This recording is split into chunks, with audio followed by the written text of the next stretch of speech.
Maging ligtas, maging panatag Pilipinas. Maging panatag Pilipinas. Maging panatag Pilipinas. Bawat segundo mahalaga at ligtas ang bayan kung handa at mamamayan. Ako po si Dominic Albelor at ito ang Civil Defense in Action. Narito na ang maaksong balita ngayong araw sa Civil Defense in Action. OCD Administrator Undersecretary Ariel Nepomuceno ipinag-utos ang pag-imbentaryo sa mga proyekto na maaapektuhan ng USAID Temporary Suspension. Mga apektado ng shear line sa Palawan at Oriental Mindoro pumalo na sa mahigit 100,000. Bulkang Kanlaon at Bulkang Taal nagbuga ng abo nitong weekend. Mga residente pinaalerto. At alamin ang dapat na paghahanda sakaling may banta ng tsunami. Magandang araw Luzon, Visayas, Mindanao. Narito na ang maaksong balita sa araw na ito. Ipinag-utos ni Office of Civil Defense Administrator Undersecretary Ariel Nepomuceno ang lahat ng mga opisyal nito na magsagawa ng pag-imbentaryo sa lahat ng proyekto na maapektuhan ng pansamantalang pagpapatigil sa foreign assistance ng Estados Unidos. Matatandaan na ipinag-utos ni US President Donald Trump na ipatigil pansamantala ang lahat ng US foreign assistance programs na tatagal ng 10 araw habang isinasagawa ang pag-aaral para malaman kung ito ba ay pasok sa kanyang tinatawag na policy goals. Ayon kay Yusek Nepomuceno, iginagalang nila ang mga pahayag at desisyon ng kasalukuyang US administration. Kabilang sa kanyang inatasan ay sina Deputy Administrator for Administration, Assistant Secretary Bernardo Rafaelito Alejandro IV at Deputy Administrator for Operations, Assistant Secretary Cesar Idio. Kapwa inatasan ng dalawa para alamin at i-assess para magawa ng remedyo ang mga proyekto na posibleng maapektuhan ng kautusan ni US President Trump. Dapat ay hanapan din anya ng solusyon sa pondo ang maapektuhang mga proyekto.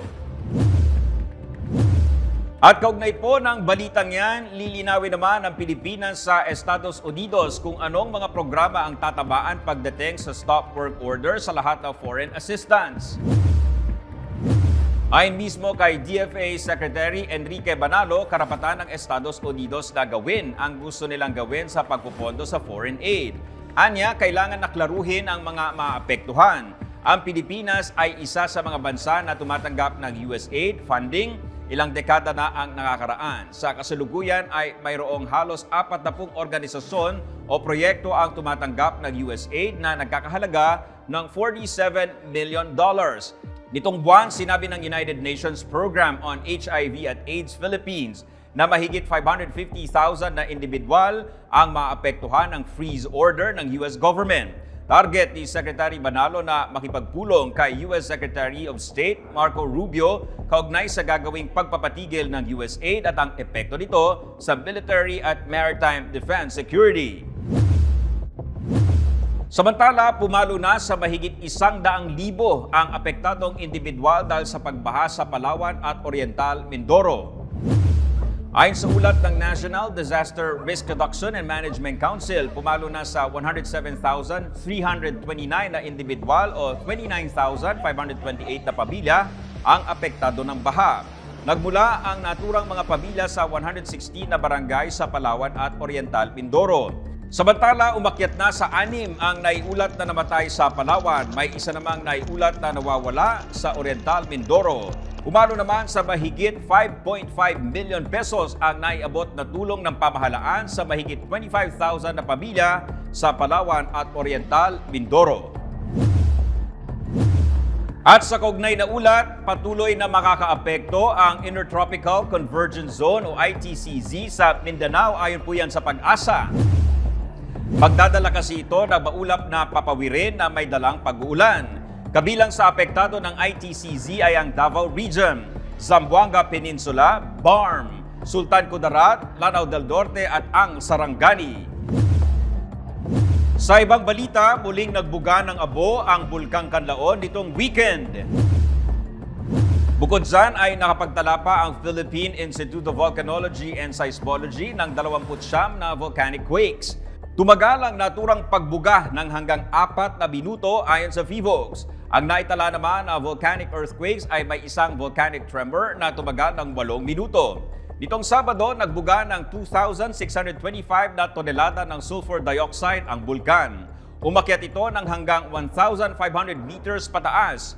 Nananatili naman ang Bulkang Kanlaon sa Alert Level 3 na indikasyon ng tinatawag na Intensified Unrest o Magmatic Unrest. Samantala, nakapagtala rin ang Philippine Institute of Volcanology and Seismology ng minor eruption sa Bulkang Taal. Ayon sa PHIVOLCS, naitala ito ng linggo ng 8:20 AM. Tumagal ito ng 4 na minuto kung saan naglabas sa bunganga ng bulkan ng 700 metro ng abo na nawala rin at nadala ng hangin. Naunang naitala ang minor eruption noong Sabado na tumagal na mahigit 3 minuto. Nakataas ang Alert Level 1 sa Taal Volcano. Pinapayuhan ng publiko na bawal pumasok sa Taal Volcano Island, lalo na ang main crater at ang Daang Castilla Fissures. Sakop din ang Taal Lake. Binabalangkas na ang Implementing Rules and Regulations o IRR para sa epektibong pagpapatupad ng Ligtas Pinoy Centers Act. Tinutukoy na rin ang mga lugar na may mataas na peligro pagdating sa mga kalamidad at sakuna. Gayon din ang mga lugar na angkop na pagtayuan ng mga permanenteng evacuation center. Ang Civil Defense in Action sa report na ito. Problema sa tuwing may kalamidad ang pagsisilungan ng mga apektadong residente. Kadalasan sa mga pampublikong eskwelahan sumisilong ang mga bakwit. Naantala tuloy ang pag-aaral ng mga estudyante. Hindi rin maiwasang mabilis na nasisira ang mga pasilidad. We really want to avoid the practice of using our schools already, no? Kasi it becomes a snowball effect, no? Once you use a school for your evacuation center, for as long as the disaster is there, for as long as the calamity is there, the school is also affected. So our learners are also affected. Schools are supposed to be sanctuaries for learning, creativity, and growth. They should not also bear the burden of being makeshift shelters. With the enactment of this law, we heed that appeal and commit to only using our schools for the promotion of our students' welfare and development of the education system. Sa Ligtas Pinoy Centers Act, magtatatag ng isang nationwide network at aatasan ng mga lokal na pamahalaan sa bansa para magtayo ng permanente at disaster-resilient evacuation centers. The signing of the Ligtas Pinoy Centers Act reflects our steadfast commitment to protecting the rights and providing relief to families affected by calamities. Let these new laws lead us to become a truly disaster-responsive Bagong Pilipinas, one that reflects the innate strength and resilience of the Filipino people. This is mandating all municipalities and cities to have their own evacuation centers. And one of the criteria here is to identify locations that are not prone to hazards. Under the law, the NDRMC through the OECD is supposed to craft guidelines, the implementing rules for these guidelines. Tinutukoy na kung saang mga lugar sa mga bayan at lungsod sa bansa maaaring pagtayuan ng Ligtas Pinoy Centers. So dito papasok yung expertise ng ating DPWH, yung ating Mines and Geosciences Bureau, pati rin yung ating science-based agencies. Alin ba yung areas na hindi susceptible to flooding, hindi susceptible to possibility of a tsunami? And then you also have peculiar areas that are, peculiar because of the presence of another disaster possibility na volcanoes. Nakadisenyong matatag ang mga pasilidad ng Ligtas Pinoy Centers na kaya ang hagupit ng hangin hanggang 300 kilometro bawat oras at hanggang magnitude 8 na pagyanig oras na may lindol. Kumpleto rin dapat sa kagamitan at pasilidad ang mga Ligtas Pinoy Centers upang maging maalwan ang pananatili ng mga bakwit. May maayos na tulugan, may malinis na tubig, paliguan at palikuran. Tuloy-tuloy na supply ng kuryente, healthcare facility at ligtas na espasyo para sa mga bata, kababaihan at mga may kapansanan. Investing in these climate-resilient facilities must be the norm, for we are not only protecting the people's lives, but also capacitating our local government units to respond, to reduce, and to manage the risks of disasters. We are also incorporating, we're identifying the country through quadrants. So through these quadrants, assuming it is the east that will be affected, what will be the locations of the evacuation centers in the west portion of the country. So all of these criteria, we are trying to craft, we are trying to word it, to codify it in our IRR. Parang sa ganon, when we implement the law, we are already able to say that this is the standard in terms of the structural integrity of the evacuation center. We're also identifying locations which are not susceptible to the hazards para safe yung ating mga i-evacuate, And then thirdly, we are also identifying the priority list as to which regions or provinces should we prioritize in terms of creating this structure. Kasi we have to admit, hindi naman pantay-pantay yung exposure ng mga municipalities sa disaster. So if you go to your northeast portion of the country, these are the ones facing our typhoons. So you have your Bicol region, etc. Yung atin namang northwest portion, you go Ilocos, yung fault line naman natin doon, we're anticipating naman yung big one na 7.2 magnitude, So all of these will have to be factored in. All of these will be data relevant for determining the criteria in coming up with the Ligtas Pinoy Center.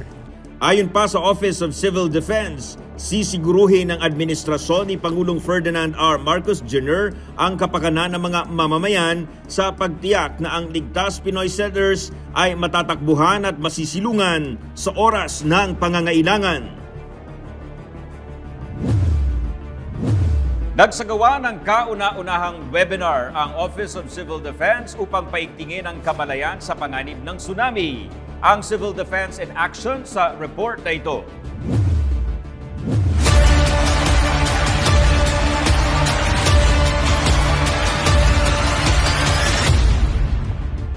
Kulang pa ang kamalayan ng bawat isa sa banta ng tsunami. Aminado rito ang Office of Civil Defense lalo't walang senyales at kagyatang pagdaluyong nito. Kaya naman minabuti ng OCD na pangunahan ng isang webinar sa tulong ng PHIVOLCS, Department of the Interior and Local Government at ang Japan International Cooperation Agency o JICA para makapaghanda ang mga lokal na pamahalaan, ahensya ng gobyerno at mga mamamayan. Binigyang diin dito ang kahalagahan ng tamang kaalaman at paghahanda sa mga komunidad sa coastal areas sa panganib ng tsunami. Ang webinar na ito ay isang mahalagang hakbang upang palakasin ang ating kaalaman at kahandaan sa ganitong uri ng hazard. Alinsunod sa Republic Act 10121 at sa National Disaster Risk Reduction and Management Framework na naglalayong magkaroon ng safer, adaptive at disaster resilient Filipino communities towards sustainable development, patuloy nating pinaprioritize ang proactive approach sa disaster risk reduction. Ang layunin natin ngayon ay bigyan kayo ng tamang kaalaman at kasanayan upang maprotektahan ang inyong sarili, pamilya at komunidad. Nangyayari ang tsunami kapag may lindol sa ilalim ng dagat. Umuuga ang seabed o ocean floor, kaya't umaalo ng tubig patungong dalampasigan. At yung puwersa ho o yung enerhiya ng lindol na i-transfer niya ho sa tubig at in essence parang itinulak niyo yung tubig. At yun ho yung nagkikreate ng tsunami.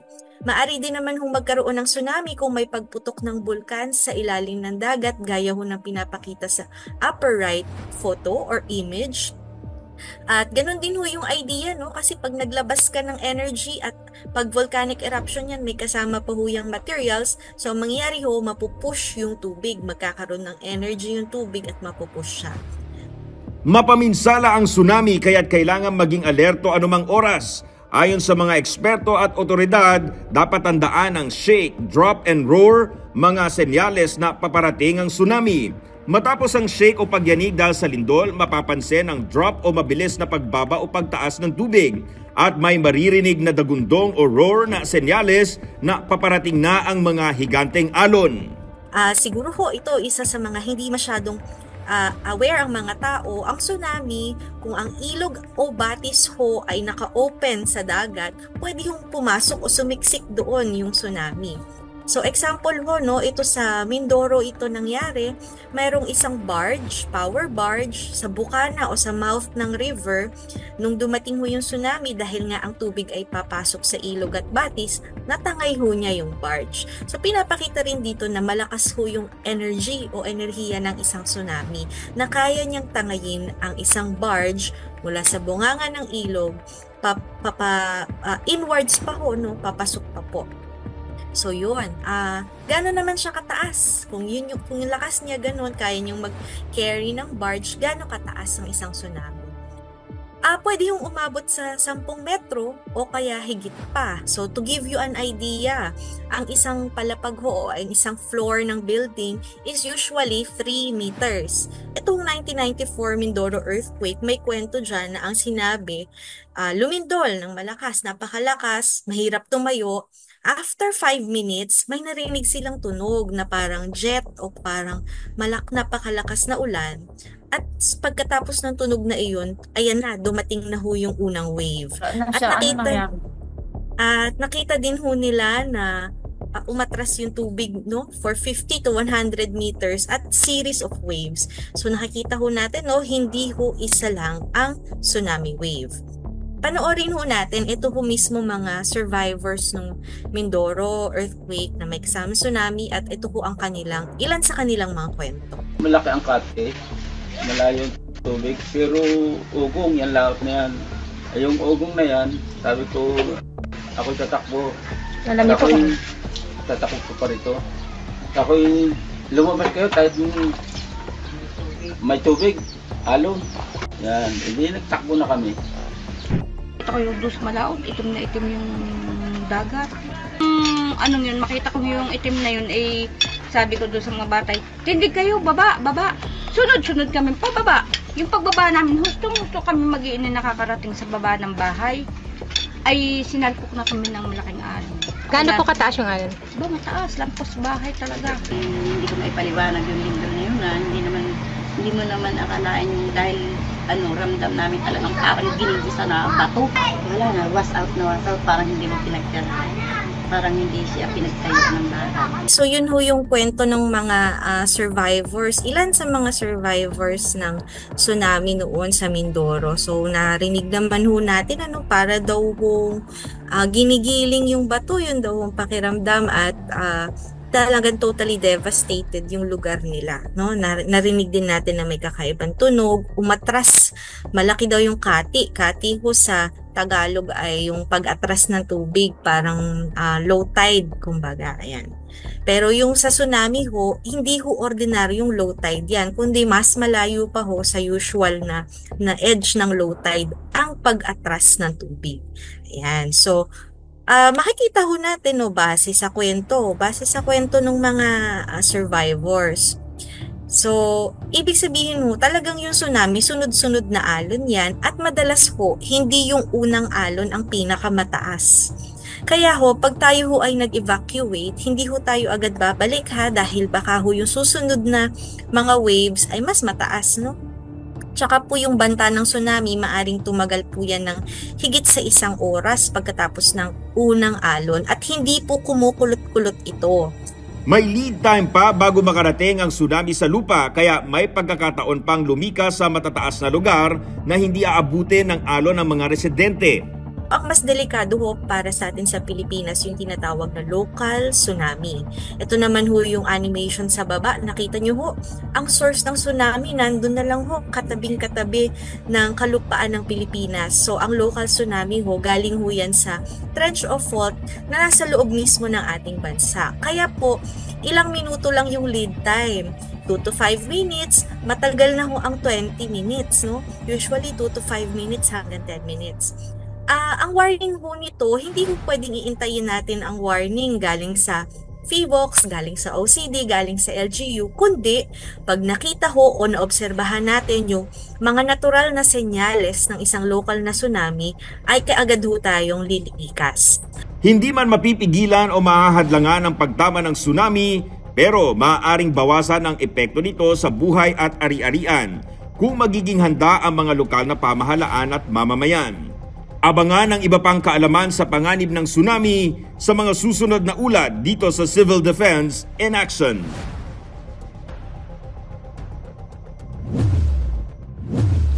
Lagi pong tandaan, bawat segundo mahalaga at ligtas ang bayan kung handa ang mamamayan. Kaya't mainam na laging handa anuman ang ganap dahil sa bagong Pilipinas, walang maiiwan. Ako po si Dominic Albelor at ito ang Civil Defense in Action. Maging ligtas, maging